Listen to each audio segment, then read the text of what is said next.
दोस्तों, एक बात बिल्कुल सत्य है। अपराधी चाहे कितनी भी चालाकी से अपने अपराध को अंजाम दे, लेकिन कहीं ना कहीं एक छोटी सी गलती जरूर कर बैठता है, और वही एक गलती उसे सलाखों के पीछे पहुंचाने के लिए काफी होती है। ठीक ऐसा ही कुछ आज की इस कहानी में हुआ है।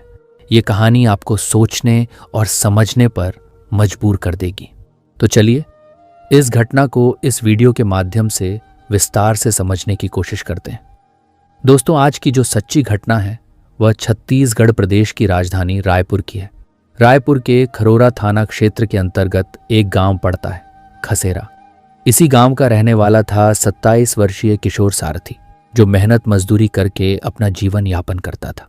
किशोर ज्यादा पढ़ा लिखा नहीं था, लेकिन उसकी पत्नी रोशनी करीब 25 साल की थी और पढ़ी लिखी होने के साथ साथ खूबसूरत भी थी। किशोर का सपना था कि भले ही वह खुद मजदूरी करता है, लेकिन वह अपनी पत्नी को पढ़ा लिखा कर सरकारी नौकरी दिलवाएगा, ताकि आने वाले समय में उनके बच्चों का भविष्य बेहतर हो सके और उनकी जिंदगी बदल जाए। इसी सोच के साथ किशोर अपनी पत्नी रोशनी को कंपटीशन परीक्षाओं की तैयारी करवाने लगता है। धीरे धीरे कुछ दिन बीत जाते हैं। 27 फरवरी 2026 की रात करीब 9 बजे का समय होता है।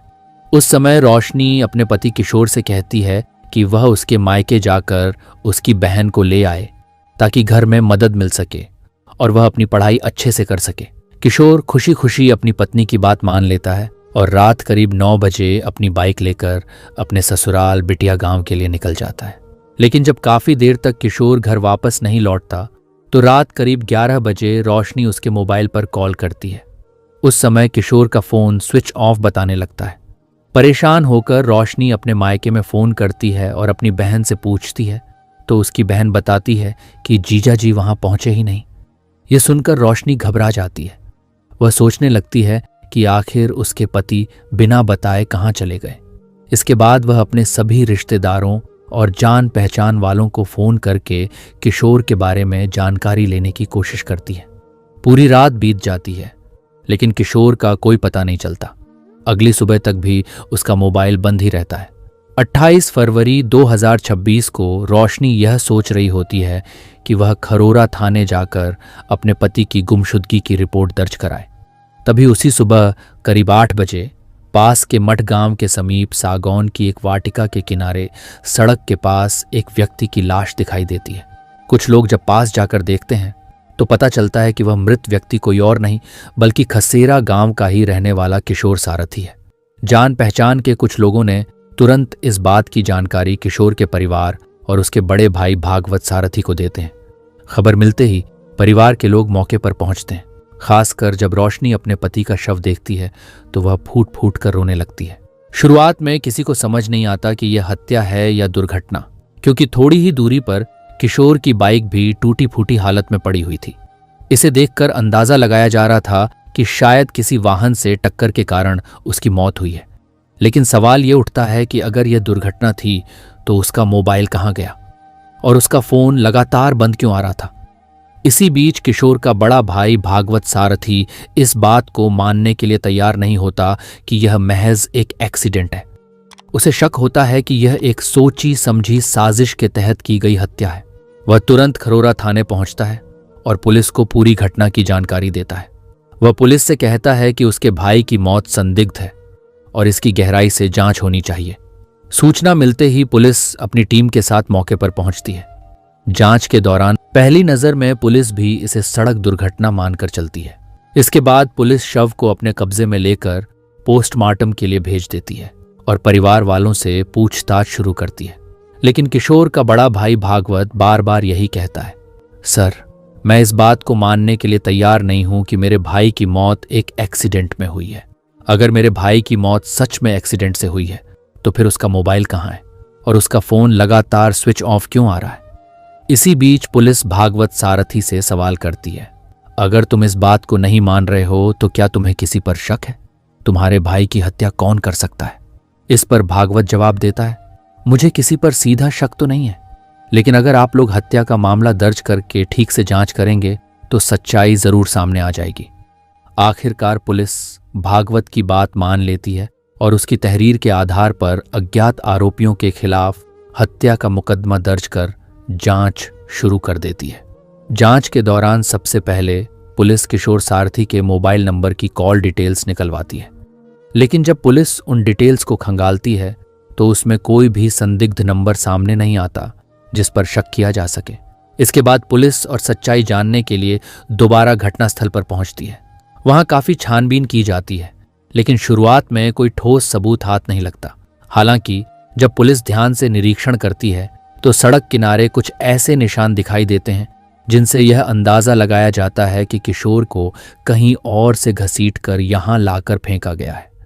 ये बात सामने आते ही पुलिस को भी शक होने लगता है कि मामला सिर्फ एक्सीडेंट का नहीं बल्कि हत्या का हो सकता है। अब सवाल ये था कि आखिर किशोर की हत्या किसने की और इसके पीछे मकसद क्या था। जब किशोर की कॉल डिटेल्स से कुछ खास नहीं मिला तो पुलिस ने उसकी पत्नी रोशनी के मोबाइल नंबर की कॉल डिटेल्स निकलवाईं। जब रोशनी की सीडीआर कॉल डिटेल रिकॉर्ड को खंगाला गया तो उसमें एक ऐसा नंबर सामने आया जिस पर वह पिछले 1 साल से लगातार बातचीत कर रही थी। चौंकाने वाली बात यह थी कि 27 फरवरी 2026 की रात जब किशोर करीब 9 बजे घर से निकला था, उसके तुरंत बाद ही रोशनी ने उसी नंबर पर बात की थी और उसके बाद भी लगातार उस संपर्क में बनी हुई थी। पुलिस ने जब उस नंबर की जानकारी निकाली तो पता चला कि वह नंबर लीलेश उर्फ मोरू के नाम पर रजिस्टर्ड है, जिसकी उम्र करीब 25 साल है और वह रोशनी के मायके का ही रहने वाला है। इतनी जानकारी मिलते ही पुलिस का शक गहरा जाता है और इन्हीं आधारों पर पुलिस रोशनी को हिरासत में ले लेती है। थाने लाकर जब रोशनी से उसके पति की हत्या के बारे में पूछताछ की जाती है तो वह खुद को निर्दोष बताते हुए कहती है, साहब आप लोग कैसी बात कर रही हैं? भला मैं अपने ही पति की हत्या क्यों करवाऊंगी? आप लोग मुझे इस केस में जबरदस्ती फंसा रहे हैं। लेकिन जब पुलिस उसके सामने उसकी कॉल डिटेल्स रखती है और खासकर लीलेश उर्फ मोरू के बारे में पूछती है तो ये नाम सुनते ही रोशनी के चेहरे के हाव भाव बदल जाते हैं। उसके एक्सप्रेशन देखकर पुलिस को पूरा यकीन हो जाता है कि वह कुछ छुपा रही है। इसके बाद पुलिस सख्ती दिखाते हुए कहती है, अगर तुमने साफ साफ सच नहीं बताया तो हमें सच उगलवाने के और भी तरीके आते हैं। पुलिस की सख्ती के आगे रोशनी ज्यादा देर तक टिक नहीं पाती और कुछ ही समय में टूट जाती है। वह न सिर्फ सच्चाई कबूल कर लेती है बल्कि यह भी मान लेती है कि उसके पति की मौत एक्सीडेंट नहीं बल्कि हत्या है। लेकिन जब रोशनी अपने ही पति की हत्या के पीछे की पूरी कहानी बताती है तो एक ऐसी चौंकाने वाली सच्चाई सामने आती है जिसे सुनकर खुद पुलिस भी कुछ देर के लिए हैरान रह जाती है। दरअसल इस कहानी की शुरुआत तब होती है जब रोशनी की शादी किशोर सारथी से होती है और वह उसके साथ ससुराल में रहने लगती है। शुरू में वह अपने पति के साथ अच्छा समय बिताती है, लेकिन धीरे धीरे उसे यह एहसास होने लगता है कि उसका पति ज्यादा पढ़ा लिखा नहीं है, मजदूरी करता है और जीवन में शायद इतना पैसा कभी नहीं कमा पाएगा कि उसके बड़े बड़े सपने पूरे हो सकें। इसी सोच के चलते रोशनी खुद पढ़ाई करने का फैसला करती है और अपने पति से कहती है कि वह पढ़ लिख कर सरकारी नौकरी करना चाहती है। किशोर, जो अपनी पत्नी से बेहद प्यार करता था, उसकी हर बात मान लेता है। वह न सिर्फ उसकी पढ़ाई की इजाजत देता है बल्कि उसके खर्चे भी उठाने लगता है। किशोर को यह सोचकर खुशी होती है कि अगर उसकी पत्नी पढ़ लिख कर सरकारी नौकरी हासिल कर लेती है तो आने वाले समय में उनके बच्चों का भविष्य भी बेहतर होगा। यही सोचकर किशोर अपनी पत्नी की पढ़ाई पर खर्च करने लगता है। लेकिन कहानी में असली मोड़ तब आता है जब घटना से लगभग 1 साल पहले रोशनी अपने मायके जाती है। वहीं उसकी मुलाकात पड़ोस में रहने वाले एक लड़के से होती है जिसका नाम था लीलेश। शुरुआत में दोनों के बीच सिर्फ दोस्ती होती है। धीरे धीरे यह दोस्ती फोन पर बातचीत में बदल जाती है और फिर बातचीत का सिलसिला इतना बढ़ता है कि दोनों के बीच प्रेम संबंध शुरू हो जाता है। फोन पर घंटों बातें होने लगती हैं और जल्द ही दोनों मिलने के बहाने भी ढूंढ लेते हैं। जब पहली मुलाकात होती है तो सामाजिक मर्यादाओं की सारी सीमाएं टूट जाती हैं। इसके बाद तो यह सिलसिला लगातार चलने लगता है। रोशनी और लीलेश दोनों ही एक दूसरे से मिलने के लिए तरह तरह के बहाने बनाने लगते हैं। शुरुआत में किशोर को इस बारे में कुछ पता नहीं चलता, लेकिन जैसे जैसे समय बीतता है वह अपनी पत्नी के व्यवहार में बदलाव महसूस करने लगता है। उसे शक तो होता है, लेकिन वह सीधे कुछ पूछने की बजाय चुपचाप सच्चाई जानने की कोशिश करता है। आखिरकार एक दिन किशोर को साफ साफ पता चल जाता है कि उसकी पत्नी रोशनी का उसके ही मायके के रहने वाले लीलेश के साथ अफेयर चल रहा है। सच्चाई सामने आने के बाद किशोर अपनी पत्नी को समझाने की कोशिश करता है, लेकिन रोशनी उल्टा उसी से झगड़ने लगती है। इसके बाद दोनों के बीच आए दिन छोटी छोटी बातों को लेकर झगड़े होने लगते हैं। किशोर को भरोसा था कि वह अपनी पत्नी को समझाकर सही रास्ते पर ले आएगा, लेकिन शायद यह उसकी गलतफहमी थी, क्योंकि तब तक बहुत देर हो चुकी थी। दरअसल रोशनी और उसका प्रेमी लीलेश दोनों ही एक साथ जिंदगी बिताने का फैसला कर चुके थे। जब किशोर अपनी पत्नी पर दबाव बढ़ाने लगता है तो रोशनी अपने पति को रास्ते से हटाने का खौफनाक फैसला कर लेती है। वह अपने प्रेमी लीलेश से इस बारे में बात करती है। लीलेश, जो पहले से ही रोशनी के प्यार में अंधा हो चुका था, तुरंत उसका साथ देने के लिए तैयार हो जाता है। इसके बाद लीलेश किशोर को रास्ते से हटाने के लिए एक साजिश रचता है। वह अपने दो दोस्तों अजय राज और देवेंद्र कुमार को भी इस प्लान में शामिल कर लेता है। दोनों ही उसके साथ देने के लिए तैयार हो जाते हैं। अब बारी थी इस प्लान को अंजाम देने की। जब लीलेश रोशनी से बात करता है तो रोशनी उसे साफ साफ समझाती है, काम कैसे करना है, कब करना है, ये मैं तय करूंगी, और काम इतना शातिर तरीके से होना चाहिए कि किसी को शक भी ना हो कि यह हत्या है, सबको यह एक्सीडेंट लगे, ताकि बाद में हम दोनों आराम से शादी कर सकें। लीलेश उसकी बात मान लेता है।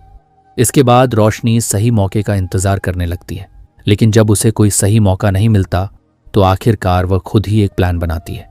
इसी प्लान के तहत 27 फरवरी 2026 की रात वह अपने पति किशोर से बड़े प्यार से बात करती है और कहती है, आप मेरे मायके चले जाइए और मेरी बहन को यहाँ ले आइए। वह यहाँ रहेगी तो मेरी मदद भी हो जाएगी और मैं अपनी पढ़ाई भी अच्छे से कर पाऊंगी। किशोर, जो अपनी पत्नी पर आंख मूंद कर भरोसा करता था, उसकी बात मान लेता है।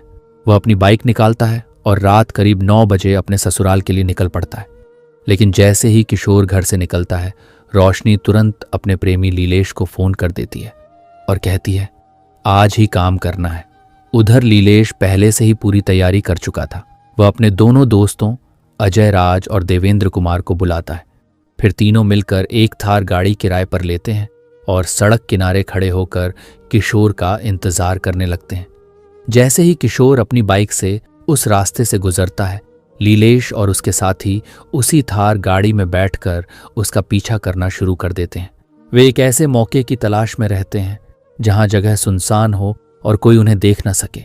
पीछा करते करते वे मठ गांव के पास सागौन की वाटिका के करीब पहुंचते हैं, जहां चारों तरफ सन्नाटा होता है।